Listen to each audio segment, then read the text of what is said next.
we have cut the world up into small squares, 57 trillion 3 meter by 3 meter squares, and we've given each one of those squares a 3-word address. So 3 dictionary words to describe any spot on the planet.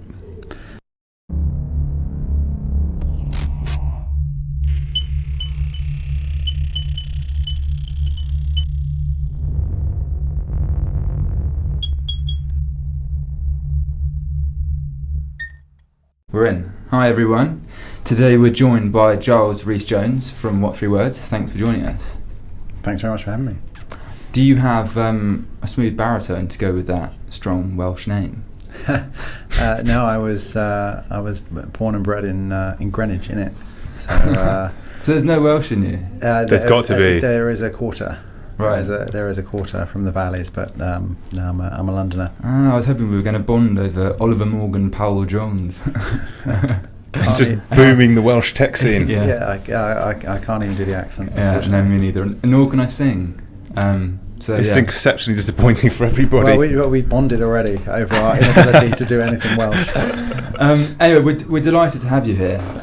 It's because not only is What3Words a company that's truly visionary in scope, but also it's one that's quite dear to us because Ed back in 2013 and 2014 worked on the seed rounds, and it was the first project that I ever saw when I started working in this space. So it's cool to have you here. No, thanks very much. I mean, those seed rounds got us going. So and here we are now in quite a different space.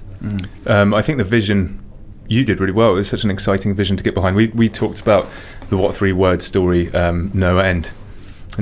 But actually, 2013 was quite a long time ago by technology standards.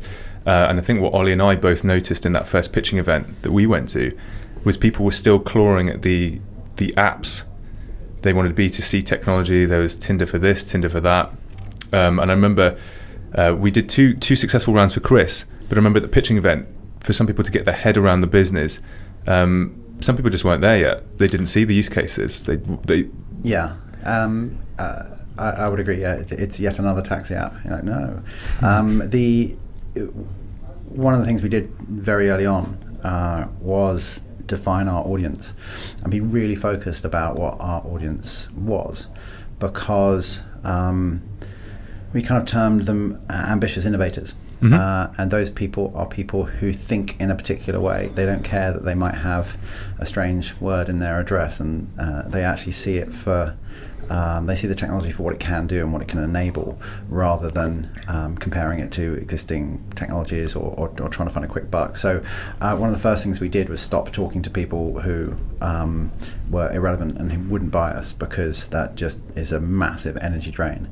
And we focused on ambitious innovators. Well, there's a question for me actually to lead in, to combine your background to What3Words is, how did you get pulled into the vision? So your background to start off with was in marketing. Yes.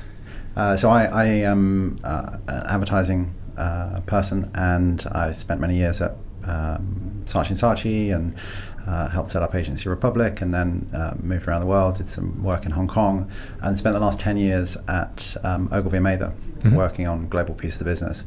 Did a lot on Unilever, and I took a lot of the kind of philosophy of Unilever into What3Words. But I met Chris and Jack, and thought they had a fantastic product that could really do with some kind of marketing help and kind of wrapping up and selling and a kind of go-to-market play. So I met them once, and I wrote a manifesto. I used to be a planner, so I wrote a one-page manifesto kind of saying this is going to change the world, and I sent it to them, and Chris sent it back with all the spelling mistakes corrected, and marked up. Classic Giles and Chris, and said, I think you've got us. You kind of understand what we can actually do with this platform, and I joined pretty soon after that. Because Chris's background was a strange lead in as well. I remember speaking to him at first, and he'd come from the music industry, and I remember thinking that I wasn't sure who I was expecting to start this company. But you kind of imagined it would be spun out of academia or something very, very secretive or DARPA. Geography. So that in itself was a surprise. And I guess the story was always driven by that amazing vision. So maybe that's a good time for us to sort of get that one statement about how you explain to people what 3 words is, or give or take. Sure. So what 3 words is a very simple way to talk about a location. We have cut the world up into small squares, 57 trillion 3 meter by 3 meter squares, and we've given each one of those squares a 3-word address. So 3 dictionary words to describe any spot on the planet. Now, the reason that we've done that is because when you think about it, addressing is not very good. So street addressing, where it exists, it can be inaccurate, and there can be loads of duplication. I'm get into my car and I say, take me to Church Road. There's 14 church roads in London, so I don't know which one to go to. The car doesn't know which one to go to, or the pin will drop in the middle of the building, and I have to walk around, for 4 or 5 minutes to try and find the entrance.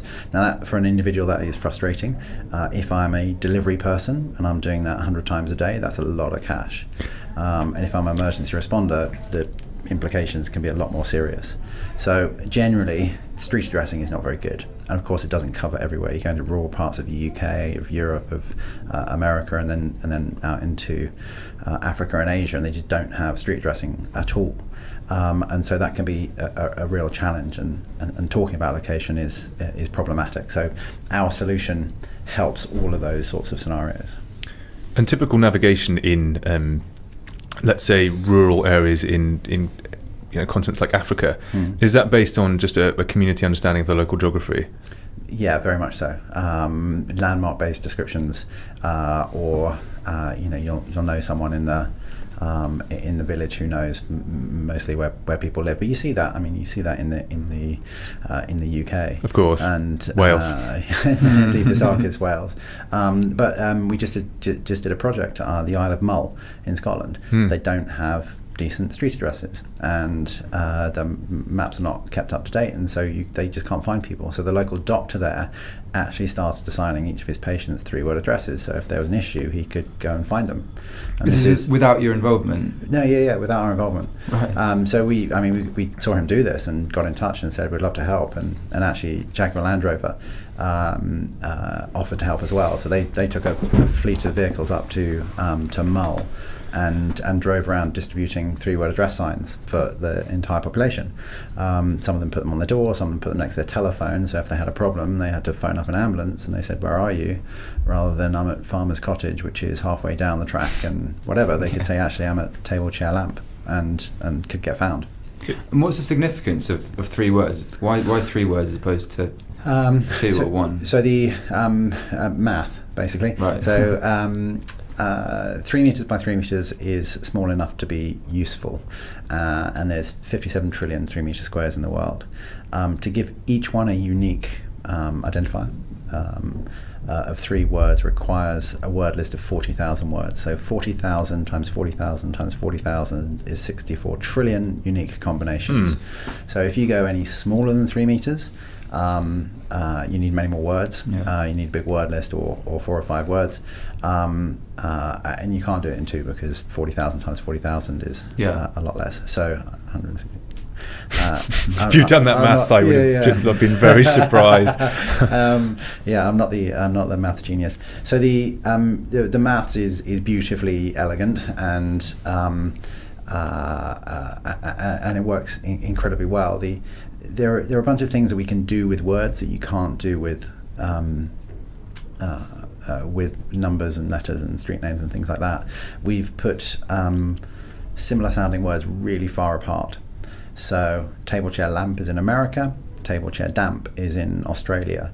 So if you make a slight error, it is incredibly obvious that you've made the error. Right.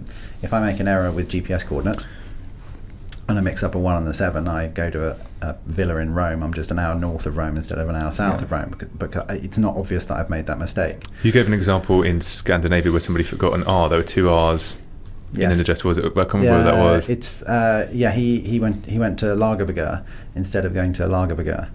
And He had a lovely time. He was 4.5 hours away from actually the village he wanted to go to.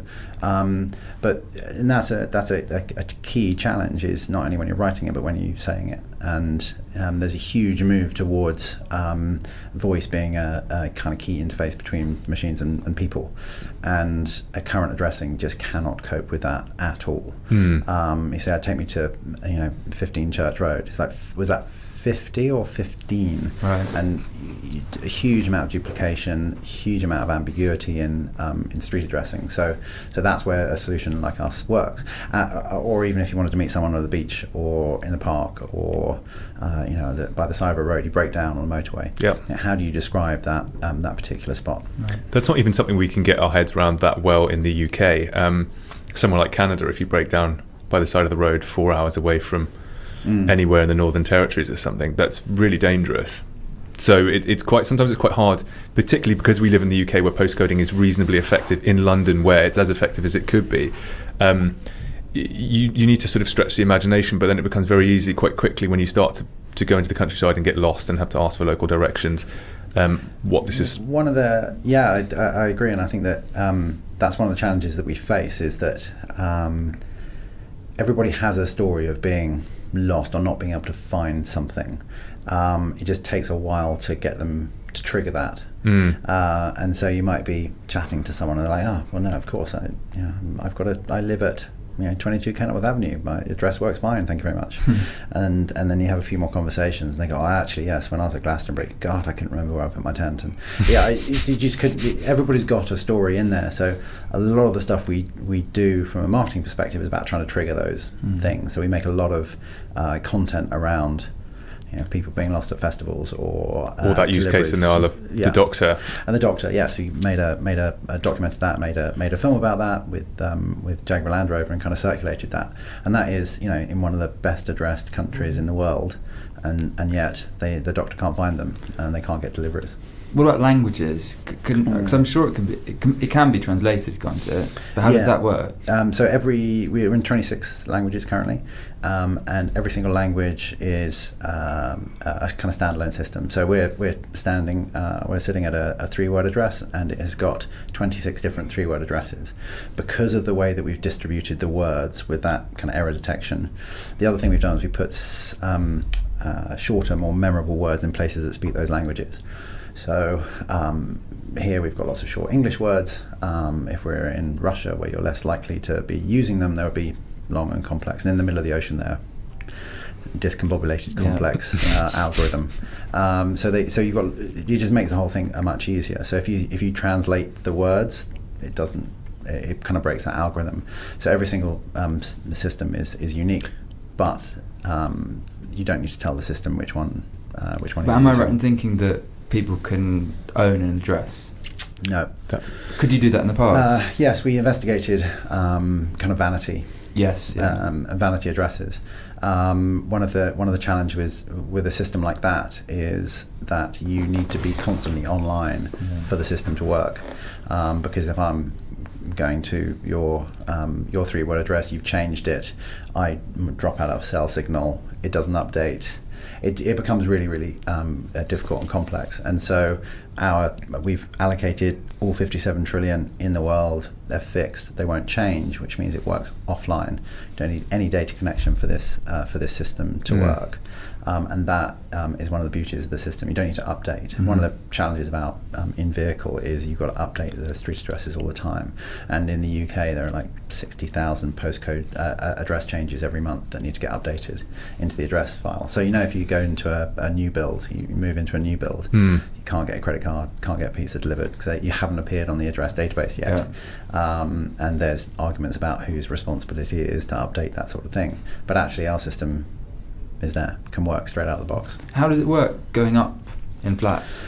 You would use, we're not trying to replace street addresses. Sure. If you've got an address that works well for you, that's fantastic. If you are in a block of flats, you would use your normal address and probably put this as an appendix or something. Yeah, as a super postcode to say actually the entrance to the block of flats is here.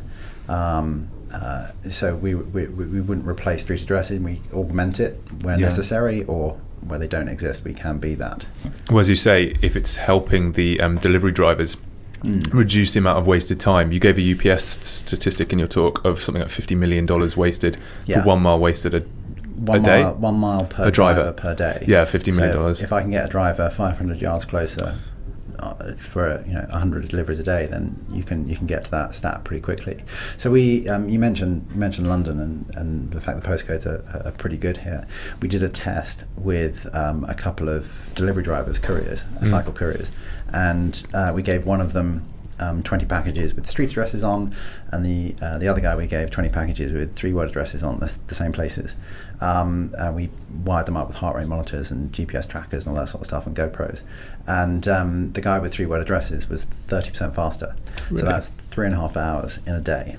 And you go, okay, that's a significant cost saving, but then it's also reduction in kind of emissions, pollution, time on the road, congestion. So there's a huge amount of benefits from just being able to know exactly where you're meant to drop things off. So I had a thought before we came to the interview that I discussed with Ollie, because a famous example of yours is Mongolia, which am I right in saying they've almost completely switched your addressing system? It is one of the addressing systems they accept. Right. So they have a street addressing system, but the Postal Service will accept a 3-word address. So if I dealt with a Mongolian native and he has it in, is it Mongolese? Mongolian? Mongolian. Yeah. And he gives me his address in Mongolian 3-word designation. Yes. If there was a pronunciation error or I can't read it properly, does the app give me the UK derivative? Depending on how you set the app up, but you would be able to have either type it in and it is easier, or you would say it, and then you can swap between languages and you can choose which languages you want to display, and it would show you. Yes, it would show you the English version. I think for a lot of people listening, they'll be thinking, "Oh, this is a cool idea," but they probably haven't heard of it in practice. But you're a huge company now, and you're all over you're all over the world. So can you sort of give us an idea of the scope that you've achieved so far? Sure. So we're 80 people now, and we've got a number of offices around the world. Mongolia, you mentioned, we have an office there. They were the first postal service to adopt us, so we've been working hard in the market to ensure we see how that kind of ecosystem grows. So now in Mongolia, you can get Pizza Hut will deliver to a 3-word address. The 2 biggest banks will deliver credit cards to a 3-word address.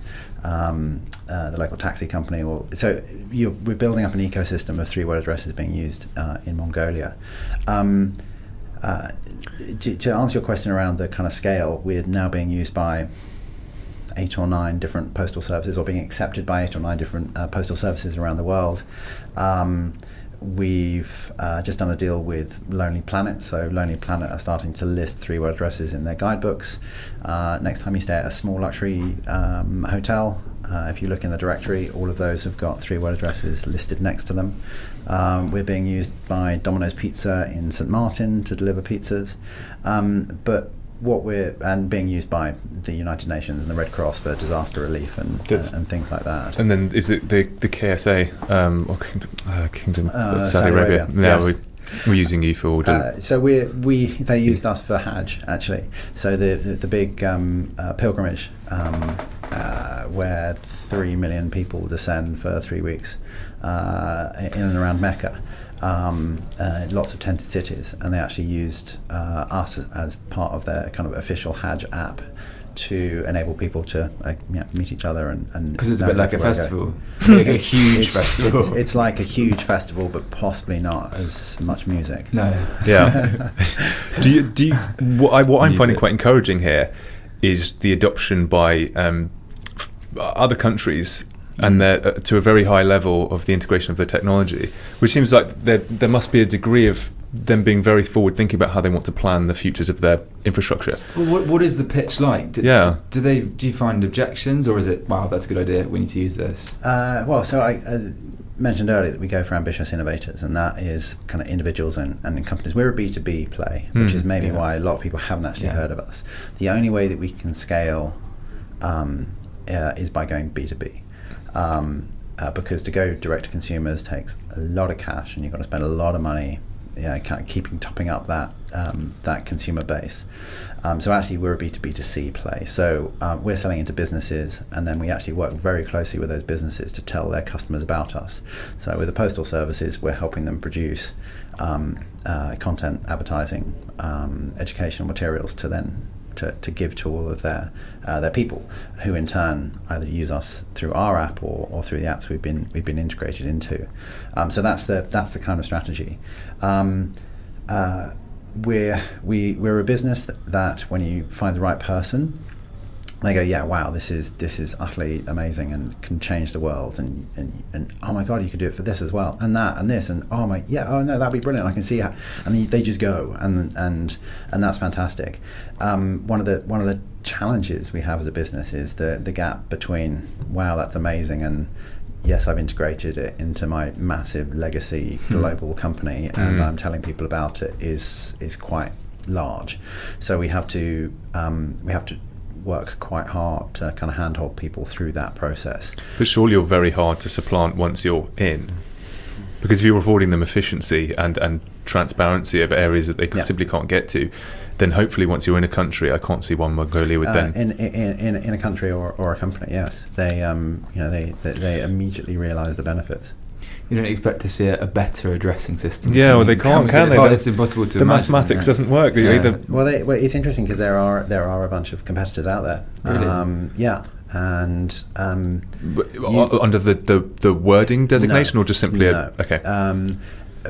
Lots of people have recognised there is a challenging and addressing, and everybody has tried to solve it.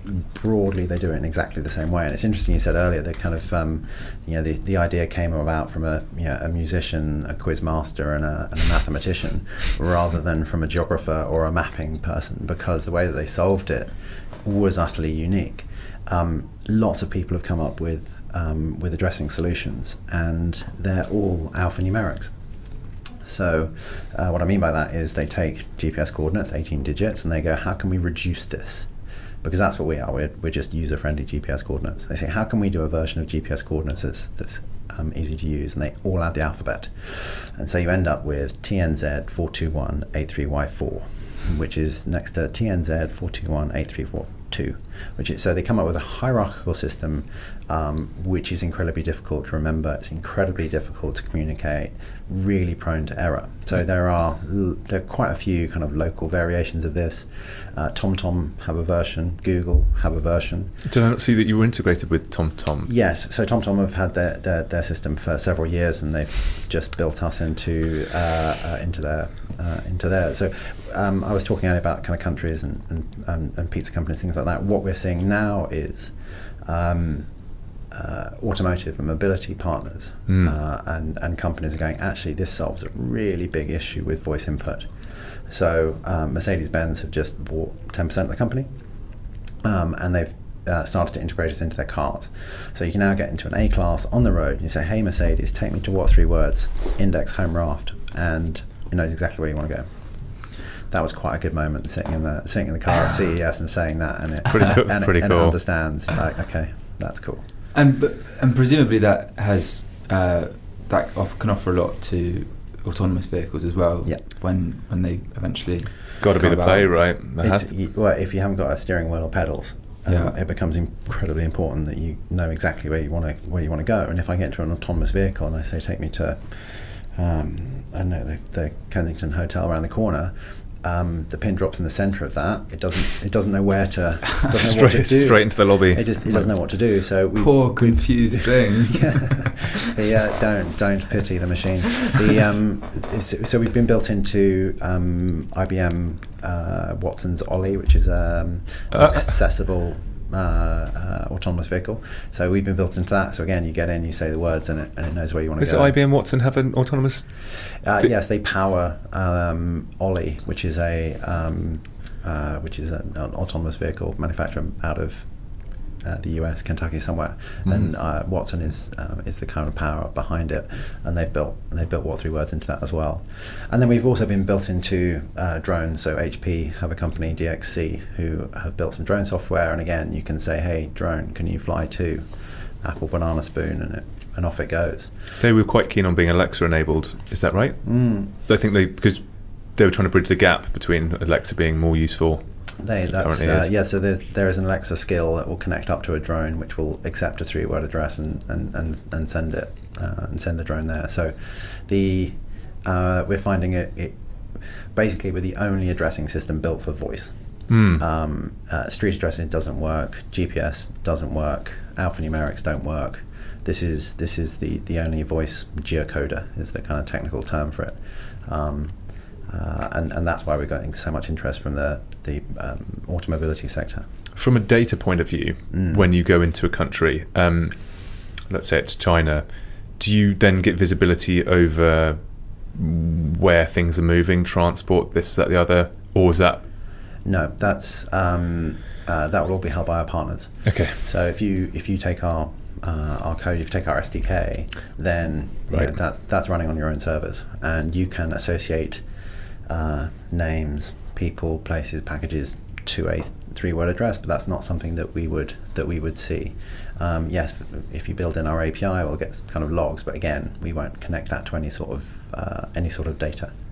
So in terms of your challenge and growing forward, and you are growing at the rate of knots, and clearly if Mercedes are backing you, I guess a lot of the technical development seems to be done, especially if it's compressed to a 10 megabyte file. So is the challenge really just getting it out there? Do you see a way of improving upon this current iteration of What3Words to make it even more intuitive somehow? Can you, let's say if drones can scan vertical ascents, can you start to look at like a 3D modeling of vertical addressing? Yeah. So the code can always be written better and tighter and all that sort of stuff, and we're ensuring that kind of as we add languages, it's as small and manageable as possible. So one of the things that we are doing is adding languages. So we just brought out Raft. We've got a bunch of Indian languages coming by the end of this year.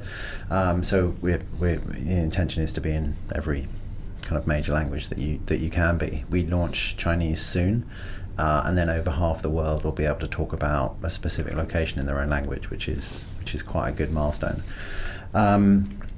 So adding languages is definitely one of the kind of technologies planned. Voice has been really interesting, and kind of building on different voice platforms.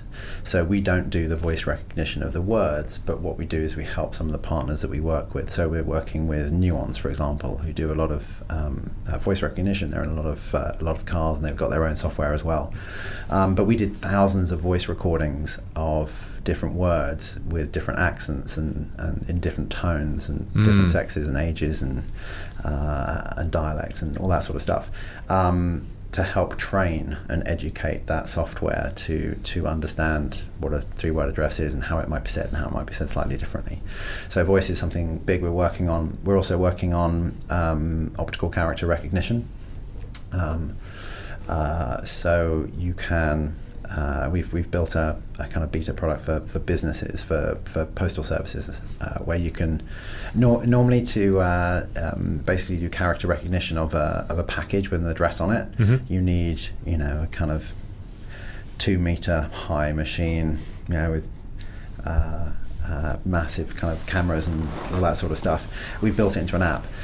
So now you can pass a letter underneath the camera on your app. It will recognize the slashes and the 3-word address, and then it will tell you where you need to take it, or it will drop it into a delivery bucket, tell you need to put it in bucket number 1. So we're working on building that character recognition into our main app as well. So yes, we're moving forward with tech. One of the main challenges that we have as a business is awareness. Yep. So that's the whole B2B2C play. So we're doing a lot of work with Mercedes at the moment. They're building us into their ads, they're building us into their campaigns. They've just updated their website and put a whole section on What3Words, because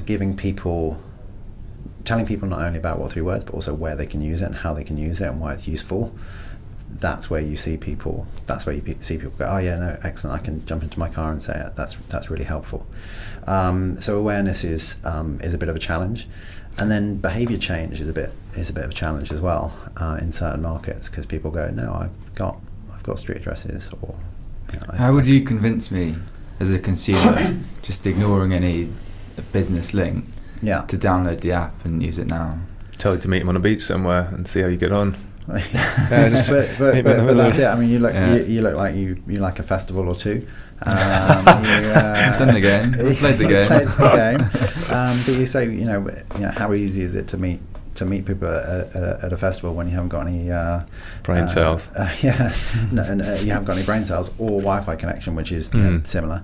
How would you do that? So it's back to you've got to try and find the need and the pain point. Which might well be, I'm into my sports and being used by running groups, for example. So what we try and do is hero some of our users and talk to people who share those kind of passions. So we're being used by street artists, for example, to tell each other kind of where they've done their kind of street art murals, and so we made a nice little film about this company that does these kind of street arts, and then you share that with people in that sort of community. So whereas we are a B2B play, we are looking at how we can, how can we stimulate download of our own app? How can we stimulate use of our own app? How can we get people who use our app to tell other people about it? Just so we can understand the dynamic around if you were just going to use What3Words as an app, how does that work? Have you seen an increase in the amount of awareness since, because if you're sat next to an A-class driver and they start speaking to their heads-up display, I guess that's a good advert for your service. So are there certain activities that have brought you a lot more growth or public awareness? PR is huge for us. And PR around Mercedes integration or investment or the Mongolian story. PR is massive, and so one of the things that we focused on very early as a company was pushing PR. We engaged a firm at vast expense. Well, they weren't. They often are at vast. They were very reasonable, but for us it was a significant amount of investment to do that, and we didn't get anything for maybe 3 or 4 months, and then we got a BBC article. And that was a cornerstone that we could build from, because it gave you credibility, and it gave you if anybody searched for us on Google, that would come up pretty quickly. Is that it? Is it the credibility more than the actual quantifiable clicks and links you get from it? Both, actually. Right. Credibility, massive. Is that from a B2B perspective that the credibility is important more than the B2C? From both, maybe a bit of both, but certainly from a B2B perspective. So we had a whole strategy around PR, but PR we avoided startup PR. Didn't want startup PR because. What do you mean by that? We didn't want to be the next hot tech thing. We wanted to be a credible business that is making fundamental changes in the world. So we didn't go for the tech crunches, that sort of stuff. We didn't want to do that. We wanted to do the BBC, we wanted the Financial Times, we wanted the Economist. I mean, we worked really, really hard. We said no to a lot of, you really should talk to these guys. They're like, no, we're not startup. This is not the place we want to play. It's really busy, highly skeptical. They'll build you up and then drop you down again. So we avoided all that. We also pushed quite hard on the humanitarian angle. We're a business with purpose. We want to do good, and we give our tech away free, or we have a nominal fee for aid in humanitarian, and we charge businesses for it. It's also very relatable for people. They go, oh yeah, of course, Africa, they no infrastructure, no addresses, I can see it. Used favelas in Brazil as well. In Brazil, we used them for favelas in Brazil. That was our first story. So we worked really, really hard to get that coverage, and then we've been working very hard to turn that coverage into kind of business impact. So yes, subsequently we've been covered in The Economist as like, this is a fundamental business driver, which I don't think we would have got if we'd gone through the kind of startup, hot, techie, buzzy, shiny new object. Do you think PR is good for, I mean, your company is obviously very PRable, but do you think it's an avenue that other different types of companies should pursue as well? Yeah, for sure. If you, if you can define the vision and the kind of need that you fulfill, and why it's important, and pretty much every company out there should be able to do that. And you can tell the story in the right way with the kind of human interest and you can say it in a powerful way, then PR is absolutely fantastic. And then kind of alongside that, so PR was kind of one angle, and the other thing that we pushed was awards. I'm an ad person, so the Cannes Awards is one of the big advertising awards out there. And I noticed that they had a category that allowed us to enter our idea for the idea rather than for the communication around it, rather than the advertising around it. It was just about the idea. And so we submitted it, and I persuaded Chris to come down and go down to Cannes, and he was like, is this festival like big? And we arrive in Cannes and there's 350,000 advertising people wandering around. I think it was an eye-opener, and we won the Grand Prix there, which and it took time and effort to put together a video case study and work out exactly what we were trying to say. It took time and effort to fly down there, but we won, and we got in every single marketing magazine in the world the next day. Which Did you pay to enter that award? You had to pay. Yeah. You had to pay. Yeah, you had to pay. But there's something of the What3Words story that's a bit like the sequencing of the genome. I think the bit of information that I always end up sharing is that the world is made of 57 trillion 3x3 meter squares, which, to unearth that fact alone, seems highly shareable, which surprises me that people don't sort of stick at it more, because I felt equally excited and disappointed once I knew that. I kind of thought, well, that's planet Earth, 57 trillion 3x3 meter squares. But it's I can't tell the amount of people that I've heard that from who immediately, as soon as you mention the company name, that comes in, which also gives the essence that you've ring-fenced that territory as your own to then give these words to, which I think is why it's good that you approached it from a kind of visionary, mature point of view. And actually, I think some of the other guests we've had have always behaved like a big vision. So Oleg from Sweatcoin, I think he tried to avoid the startup buzz, and it was always about this bigger vision that he's continuously trying to deliver, not just a marketplace full of Sweatcoin purchasable rewards. So I think there is something to be said, because I don't feel like SpaceX has ever felt like a sort of rope-a-dope startup. It's like it's always felt like this massive vision, even though at the times it's always had to start somewhere. I mean, we have a phrase which is we're trying to make the world a better place, and we want to make it less frustrating. We want to make it more efficient, and we want to make it safer. And we believe that addressing can do that, because we can help you meet your friends, which is the frustration. Yes, we can make your business much more efficient, and by working with our charity partners, you can actually improve lives and save lives. And we had that kind of written on the wall to go, actually, this is it, and it was the last page in all of our presentations everywhere. And that people join us because they can fundamentally make that sort of difference, and everybody in the company believes that, and our partners and our investors believe that we can do that, and that helps to elevate you out of some of the kind of day-to-day, and that just makes it easier to talk about the company and believe in it and work there. When is the only addressing system What3Words? What's the timescale on that? When's the world fundamentally changed? When will I never get lost again? I think that the intention is not to replace. Sure. The intention is to augment, but to be accepted as a global standard for addressing within the next 5 years or so would be a great thing. The system works beautifully on its own, right? If I wanted to meet you somewhere, I could tell you the 3-word address and we'd meet, and that would be perfect. It, of course, is much better when everybody else knows about it, and when you see, I mean, Handelsblatt, the big German newspaper, has just decaled their 3-word address on their headquarters. So people are when people are doing that, and people see it and they go, oh, that's a 3-word address, or they type / word into a search bar and it goes, oh, that's a 3-word address. That's when we start to get someone. That's the intention. So with a company like What3Words, I think the thing we've always racked our brain about is from an investment perspective, what does an exit look like? Who buys you? Who knows how to pay the right value for something that could be so crucial. If Google and Amazon got into a bidding war over this real estate, this digital real estate, or we were speaking yesterday about geo-ring fencing and drone companies. I mean, there's some hugely valuable use cases. So without kind of unearthing any private discussions, but in terms of what companies are particularly interested, obviously Mercedes are hugely interested, but I don't see them as being the biggest use case for your technology.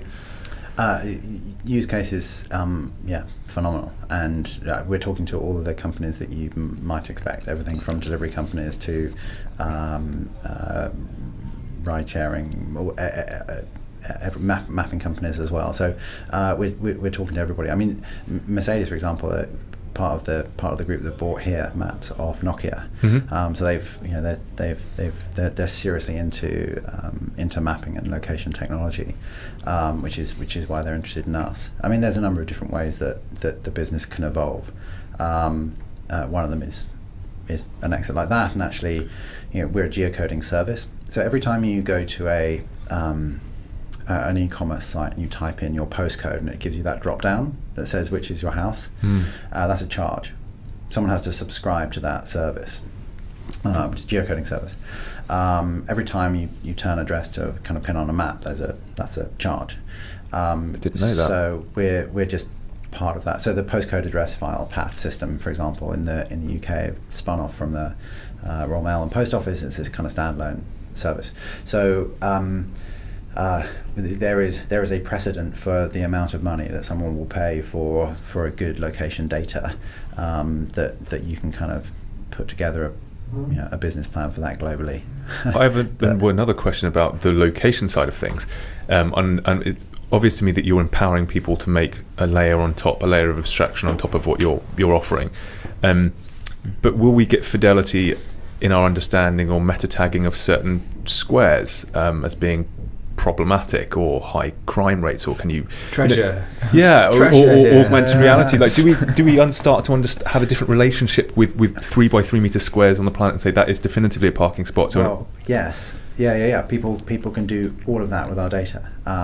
So there's two things that just one is we have a significant impact on the cost of 3 meter by 3 meter real estate, because it has an amazing 3-word address, which would be an interesting flip of the system. So, for example, if you wanted to go to jaguar.land.rover, you would find it in northern Australia. Dairy Milk Chocolate, I think, is Iowa. And Never Stop Exploring, which I was desperate to be in Alaska, is actually in Wigan. Which is, so there's one angle there. I forgot your earlier question. No, just because I guess you can start meta labeling, and if there was some coordination, because unfortunately everything's in discrete buckets at the moment. One company goes, that's just where we deliver our post. So they will still do that, but there will be a consistent addressing system across all of those things. So whether it is tourism, or whether it's insurance, or whether it's medical, or whatever it is, there will just be a consistent addressing system.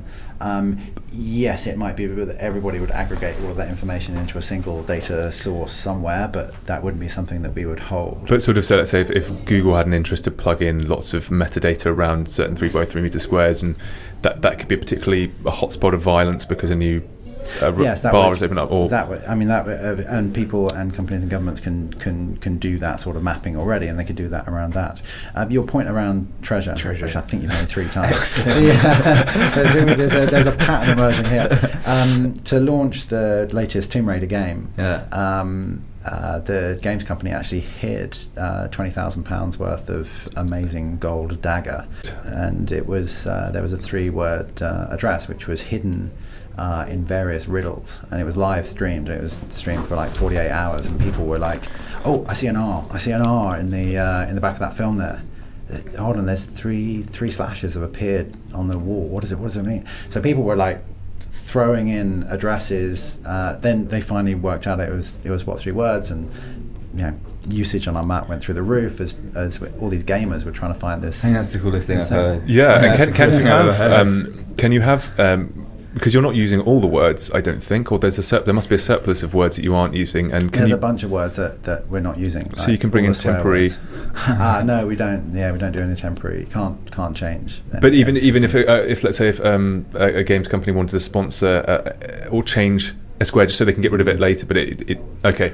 Yeah, we can't do that just because, the UN or the Red Cross might go, what? Hold on, our system. What? They have to go and find 3-word addresses that might well be relevant for them, or they just go, actually, this is how it works. A really interesting integration you have is with Black Tomato, which I say is interesting because they set people on these expeditions to go and get lost. But then I guess with What3Words, are you ever truly lost anymore? So what is the sense of adventure? Yeah, so you're sad. Yeah. A little part of you sad. No, well, I think that Chris will always know where you are and why you're not at work. He always does. I'm sure that's built into Slack. He's not hunting for treasure; he's hunting for employees. We are. We need to hire. Well, that's one of the other big challenges. Is all of our guests people. Need to hire. It's exciting. It's crazy trying to find it takes a particular mindset to work at a mania. You need to. You're all in. Again, I forgot them. This is great. We keep on. I was talking about treasure expeditions. Black Tomato treasure. Black Tomato. So I guess the point is your definition of lost and actually knowing exactly where you're going, frees you up to explore. It's when you're not entirely sure if you're going to go to the right place. That's when you kind of build in time to get there early, and you go, well, I'm going to go the direct route. Okay. Whereas if you go, look, I know exactly. So when I was staying in Barcelona recently, Airbnb, I sent a note to the owner saying, can you tell me the 3-word address of the front door? And she did in Spanish. Wow. And I got there. Absolutely fantastic, because 11 o'clock at night wandering around the back streets of Barcelona is not the best place to be. So any of the big companies like that, the house sharing ones, using it today?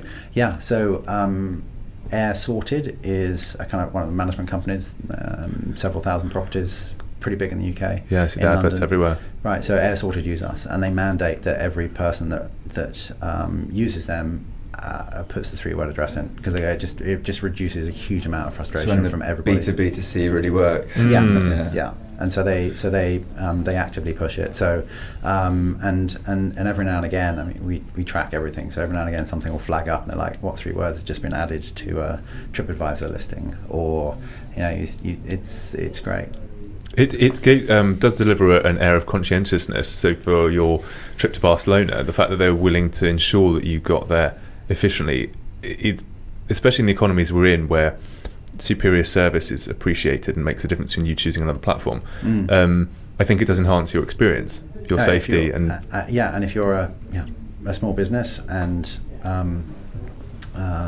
or a hotel and someone can't find you either lose that business or you get a bad review, and again you won't use them again. So it's super important to make things as easy as possible.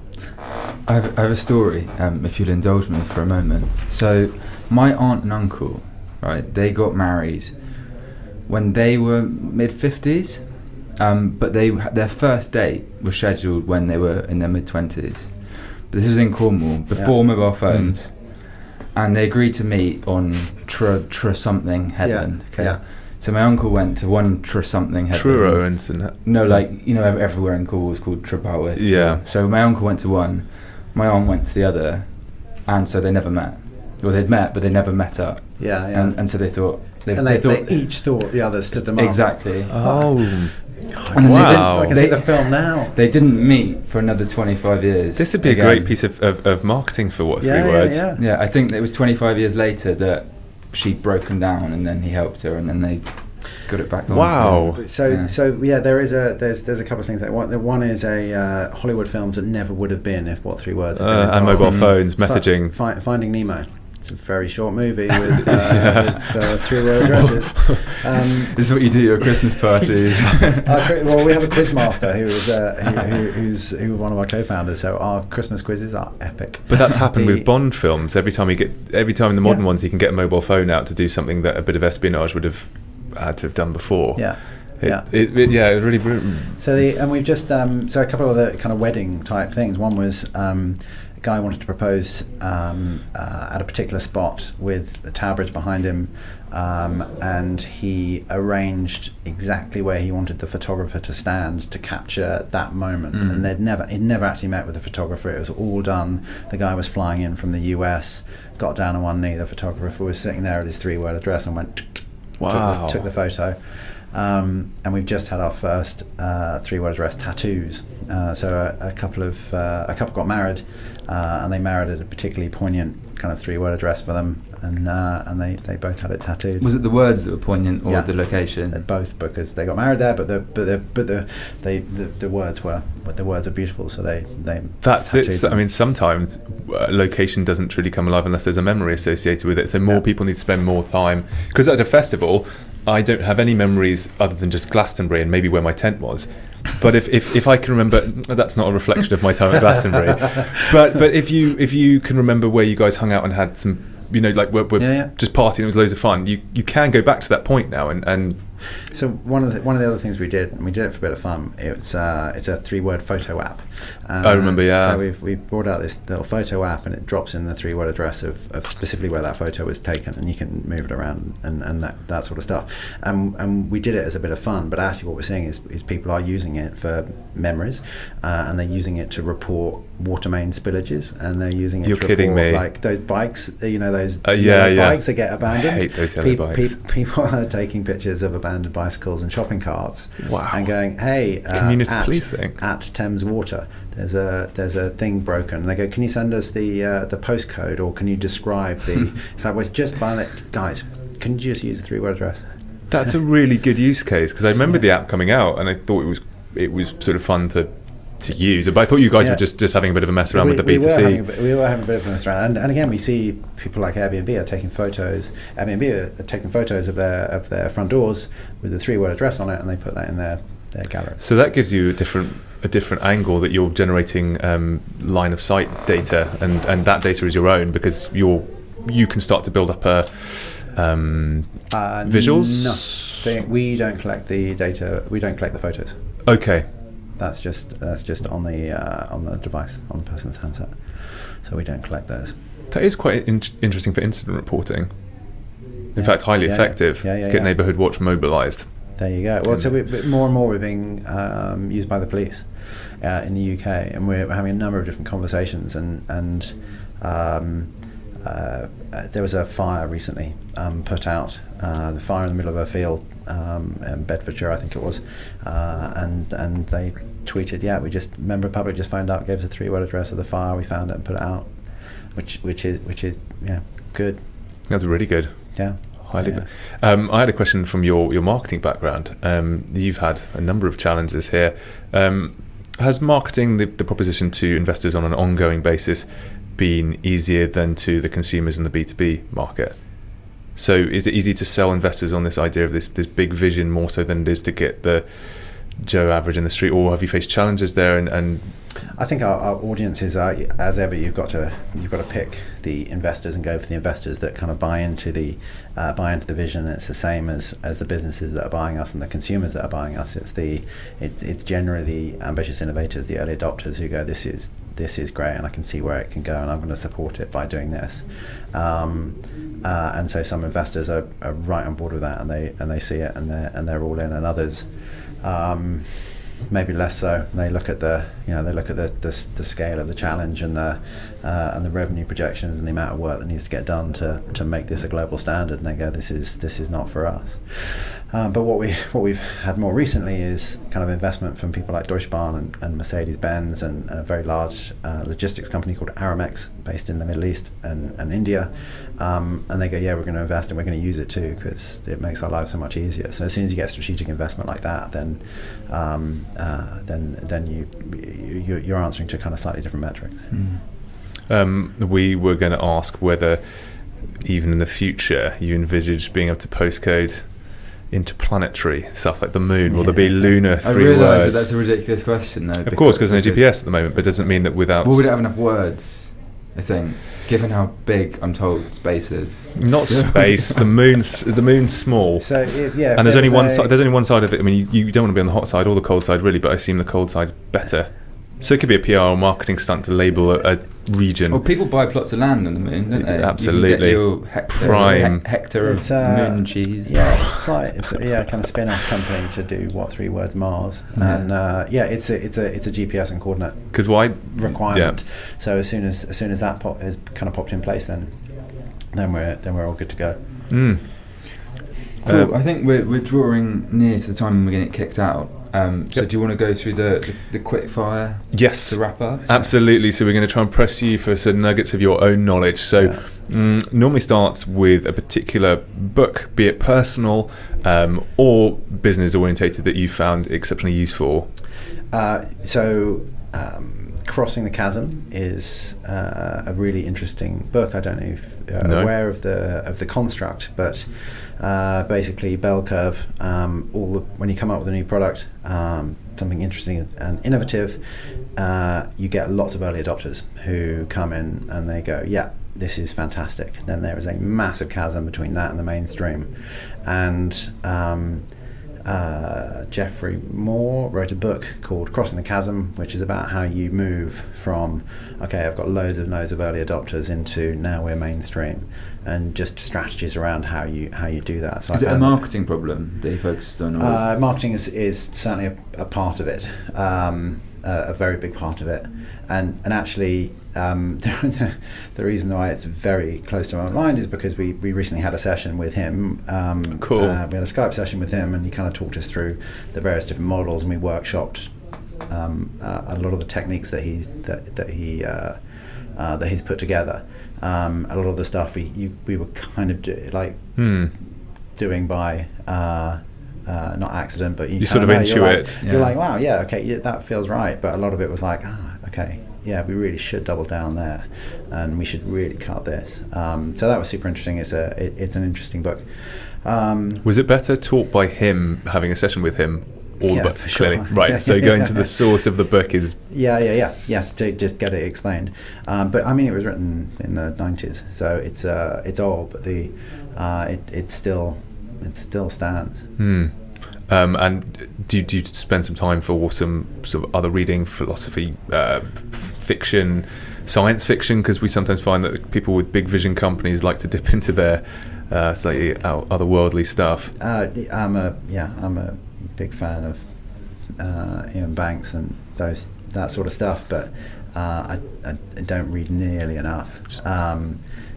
We have a book club we have a Slack channel, which is the book club Slack channel, where people share the books they read, and certainly in the business we've got lots and lots of avid readers, and you just kind of pick up stuff and kind of snip it out and circulate it. So and the marketing department, we've got a marketing department now of 25 people, so 25 of the 80 people are marketing people, and kind of creative brain food channel where people are just posting up interesting thought stimulating things that maybe we can take and apply. Well, that's another question to bring into this part of the discussion. Is you cycled over here and you look like you keep healthy and active and fit, so to deal with the pressure of What3Words, and I have seen it from the outside, so I know that there is an extraordinary amount of pressure within that environment to deliver a very big vision. How do you get that life work balance? I think I did a session way back at Ogilvy, which is around kind of understanding your non-negotiables, and how meeting friends, doing some exercise, going for a walk, taking a break, listening to music can kind of fundamentally reset the kind of patterns of your brain and take you out of a cycle, a kind of downward spiral of it. The pressure's just mounted a little bit too much. I have another coffee, and then actually I'll have a burger instead, and another drink, and you kind of spin down. And if you kind of work out what your non-negotiables are that can help you reset that, it's really strong, and it helps you pull out of that spiral. So I make time to exercise every week without fail, because it just makes you more alert, better able to cope with the stress. And there have been so many studies to prove that exercise really helps.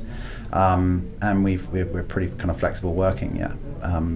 We're always connected in the office, but you can take time for your families and for your holidays and all that sort of stuff. So it's and we have the team go to spin class together. We have a yoga on a Tuesday night. Kind of partly subsidised, but everybody pays to do it. We have a chess club, we have a football social club, so we're always doing stuff together, and that helps. And then we had another question, which I think is quite important for you, is a prediction for the future. If you want to intertwine it with something you see that What3Words will drive, then so much the better, maybe the drone industry. But if you have a bold prediction for sort of a technological advancement that we're going to see maybe in the next 5 to 10 years. Or it could be something you're afraid of. Yeah. Way to lead the interviewee. I don't know. I think that AI and robotics so incredibly interesting. The impact that's going to have on everyday life and kind of jobs that we've kind of taken for granted. I think that's a really interesting. I think it's fundamentally it's a good thing, and it's going to free people up from doing a lot of the stuff that no one really likes doing anyway. So I'm a kind of massive fan of that. I mean, from a What3Words perspective, global standard adopted by a country, kind of fundamentally, legally, birth, death, marriages. With the first birth certificate with a 3-word address on it would be pretty good. But yeah, AI, robotics, that's the interesting space. Well, I guess with your presence in the B2B delivery space, that's probably the one that people are trying to upset, as well as the consumer-facing self-driving cars. But B2B deliveries within 3 meters of accuracy. Anywhere on the planet, by voice, and a drone, ordered via Facebook Messenger. That's the kind of vision. Because it already knows what you want to buy, so it's already ordered it for you. Yeah. Well, according to the Amazon stuff from yesterday, yeah. And the last thing we like to ask, because I think it's highly important, and you've already flagged up maybe a need for it, is if there's anything our listeners can do to help you on the What3Words mission. Normally it's people looking to hire, which you said you are, never have enough.